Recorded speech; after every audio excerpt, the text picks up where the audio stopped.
ரமதான் மாதம் வருவதற்கு முன்பதாக இந்த 4 துஆவை மனனம் செய்து கொள்ளுங்கள். ரமதான் வந்ததற்கு பிறகு மனப்பாடம் செய்து டைம் இருக்காது.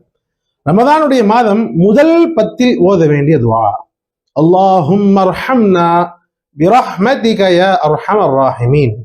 ரமதானுடைய மாதம் 2ஆம் 10 ஓத வேண்டிய துஆ, அல்லாஹும்ம அஃபிர் லனா ذுனூபனா வ ஹதாயானா குல்லஹா யா ரப்பல் ஆலமீன்.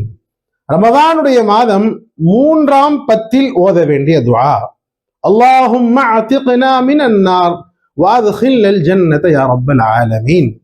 ரமதானுடைய மாதங்களில் இறுதி 10 லைலத்துல் கத்ருடைய இரவில் ஓத வேண்டிய துஆ. லைலத்துல் கத்ர்ல ஓதுற துஆ என்னங்க? அல்லாஹும்ம இன்னக அஃபுவுன் துஹிப்புல் அஃப்வ ஃபஅஃபு அன்னி. இந்த 4 துஆக்களை இன்ஷா அல்லாஹ் ரமதான் வருவதற்கு முன்பதாகவே மனனம் செய்து கொண்டு உங்களுடைய நண்பர்களுக்கும் ஓதுவதற்காக பகிர்ந்து விடுங்கள்.